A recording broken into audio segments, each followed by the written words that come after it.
আসসালামু আলাইকুম। অবশেষে সেই কথাগুলো বাস্তবায়ন হয়ে গেল। যে ২০শে নভেম্বর ডেইলি স্টারের সম্পাদক ও প্রকাশক মাহফুজ আনামের সাথে ডক্টর ইউনূসের যে সাক্ষাৎকার হলো তা আজ ৭ই নভেম্বর ২০২৫ সালে তা বাস্তবায়নের পথে। যে সাক্ষাৎকারে দেওয়ায় এক প্রশ্নের জবাবে ডক্টর ইউনূস যা বলেন, রাজনৈতিক দলগুলো যদি বলে যে তারা সংস্কার চায় না তাহলে এখন নির্বাচন দিয়ে দেবে। সেই প্রেক্ষিতে আজ ৭ই জানুয়ারি ২০২৫ ডেইলি স্টার প্রতিবেদনে সেই একই ধরনের কথা।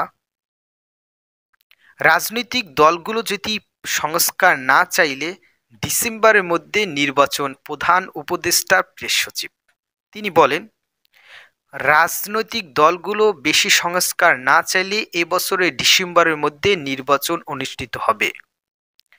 প্রধান উপদেষ্টার জাতির উদ্দেশ্যে দেওয়া ভাষণে বলেছিলেন যে যদি কম সংস্কার হয় তাহলে এবছরের ডিসেম্বরের মধ্যে নির্বাচন করা হবে।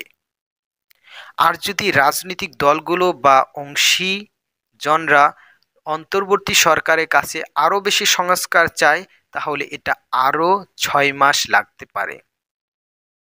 প্রধান উপদেষ্টা বারবার এই বিষয়টি পরিষ্কার করেছেন, নির্বাচনের সময় নির্ভর করছে আমাদের অংশীদারজনদের চাওয়ার উপর। আমাদের সঙ্গে সংলাপ তারা তাদের ইচ্ছা প্রকাশ করবেন যতটুকু সংস্কার তারা চান।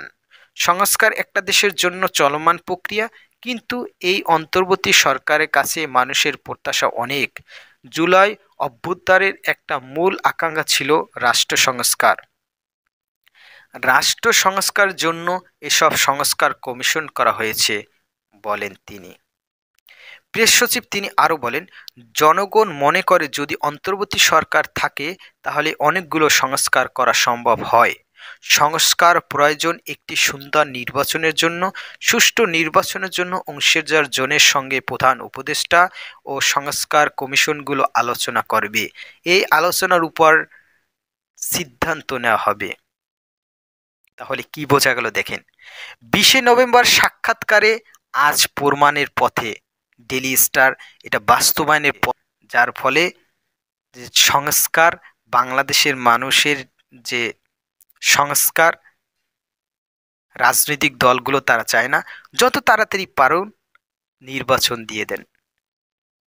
এই কথাটা ২০শে নভেম্বর এক সাক্ষাৎকারের মাধ্যমে ডেইলি স্টারের সম্পাদক মাহফুজ আনাম তিনি ডক্টর ইউনূসের মুখ থেকে বের করলেন এবং তা বাস্তবায়নের পথে। সবাই ভালো থাকবেন, সুস্থ থাকবেন। আল্লাহ হাফেজ।